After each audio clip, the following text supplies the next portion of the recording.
Hello వివాస్, welcome to సుగుణ పోపులు పెట్టి channel. మనం ఈరోజు రోటి పచ్చడి చేసుకుంటామండి. టమాటో రోటి పచ్చడి చాలా బాగుంటుంది. ఇది అన్నానికి, దోశకి, ఇడ్లీకి, చపాతీకి అన్నిటికీ బాగుంటుందండి. చూడండి, చూస్తుంటేనే నోట్లో నీళ్ళు ఊరుతుంది కదా. ఇది ఎట్లా చేయాలన్నా చూస్తామా మరి? ఓకే. ముందుగా ఇట్లా మెంతులు, ఆవాలు, జీలకర్ర తీసుకున్నానండి. స్టవ్ ఆన్ చేసుకొని పెనం పెట్టుకొని పెనంలోకి వేసేసుకున్నాం. బాగా వేయించుకోవాలి. కొద్దిగా వేగినాక ఇప్పుడు ఇంగు వేస్తున్నామండి. బాగా కలర్ చేంజ్ అయినాయి చూడండి. బాగా ఇట్లా వేయించుకోవాలి. ఇంగు వేసినాక కొద్దిసేపే వేయించుకొని ఒక కప్పులోకి తీసి పెట్టుకుంటాము.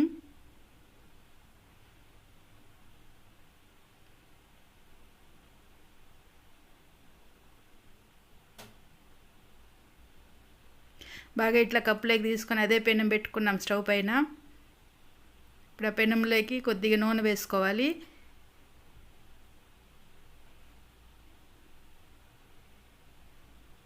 ఇప్పుడు టమాటాలు ఒక 3 టమాటాలు ఇట్లా కట్ చేసి పెట్టుకున్నానండి, అవి వేసేసుకుంటాం. ఇప్పుడు వెల్లుల్లిపాయలు ఒక 5-6 వెల్లుల్లిపాయలు తీసుకున్నాను, పొట్టు తీసి పెట్టుకున్నా, అవి కానీ వేసేసుకుంటాం పెనంలోకి. ఇప్పుడు చింతపండు కొద్దిగా కడిగి పెట్టుకున్నానండి, అది వేసుకుంటాము. ఒక నిమ్మకాయ అంత సైజు, చిన్న నిమ్మకాయ అంత సైజు చింతపండు తీసుకున్నాను. ఈ టమాటాలని బాగా మూత పెట్టి మంచిగా ఉడికించుకోవాలండి. బాగా ఇట్లా మనం ఇట్లా గెరిటితో ఇట్లా చేస్తే బాగా మెత్తగా అవ్వాలి.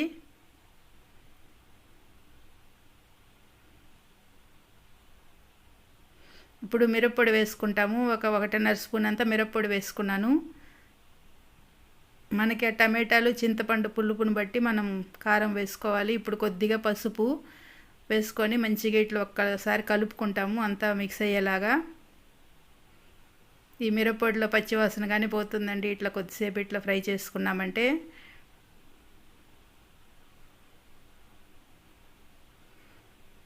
చూడండి, బాగా టమాటాలు బాగా ఇట్లా కరిగిపోయేలాగా ఉండాలి.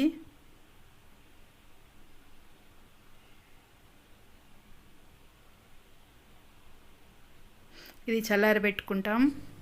ఇప్పుడు రోట్లోకి కొద్దిగా కల్లుప్పు వేసుకుంటాము.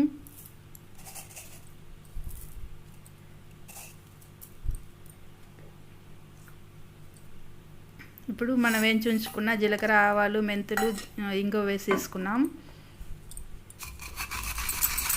ఇది బాగా మెత్తగా పౌడర్ చేసుకోవాలి.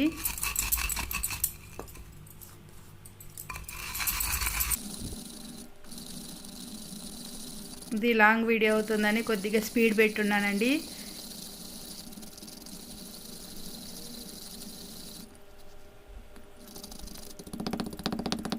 మెంతులు కానీ బాగా మెదిగేలాగా మంచిగా దంచుకోవాలి.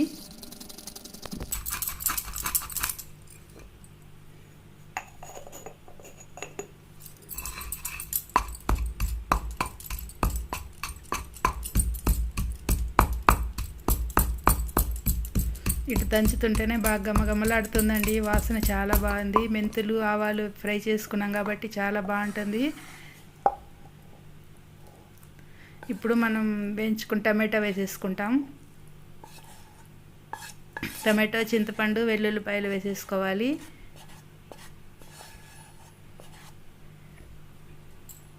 ఈ ఉత్త పచ్చడి తినేస్తామండి, అంత చాలా టేస్ట్గా ఉంటుంది ఇది. ఇట్లా దంచుకునేటప్పుడైతే ఇంకా వాసన అయితే చాలా బాగుంది. పుల్లగా, కారంగా చాలా బాగుంటుందండి ఈ పచ్చడి. మీరు ఒకసారి కంపల్సరీ ట్రై చేసి చూడండి. ఇది జొన్న రొట్టికి కానీ చాలా బాగుంటుంది.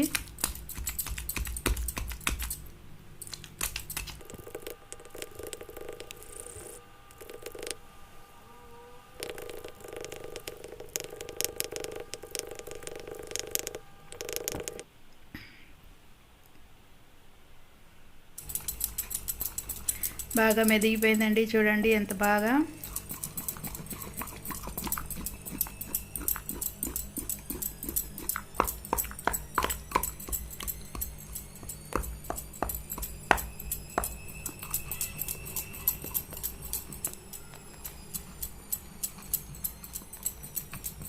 బాగా టమాటా రోటి పచ్చడి రెడీ అయిపోయిందండి. ఇది ఒక కప్పులోకి తీసేసుకుంటాం.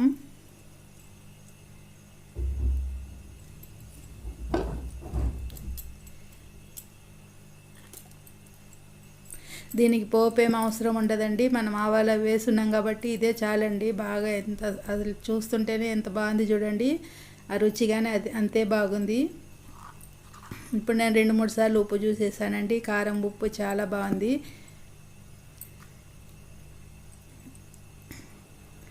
ఈ పచ్చడి తీసి గిన్నెలోకి పెట్టేసుకున్నాను. ఇప్పుడు రోట్లో పచ్చడి ఉంది కదా, అందులోకి కొద్దిగా అన్నం వేసి కలుపుకొని తింటే ఉంటుందండి, స్వర్గమేనండి. ఆ రోట్లో అన్నం వేసి తినే రుచి అది చెప్తే అర్థం కాదండి. మీరు ఒకసారి ఇట్లనే చేసుకొని తిని చూడండి, చాలా చాలా బాగుంటుంది.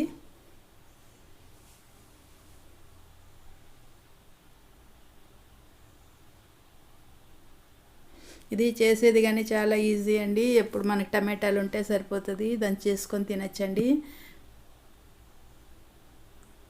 నేను ఈ అన్నము ఈ టమాటా చట్నీ అయితే ఎంజాయ్ చేస్తానండి ఈ రైస్తో. మీరు కానీ ఇట్లనే చేసుకొని తిని ఎట్లుందని కమెంట్ సెక్షన్లో తెలియపరచండి. మన ఛానల్ ప్లీజ్ సబ్స్క్రైబ్ చేసుకొని వాళ్ళు ఉంటే సబ్స్క్రైబ్ చేసుకోండి.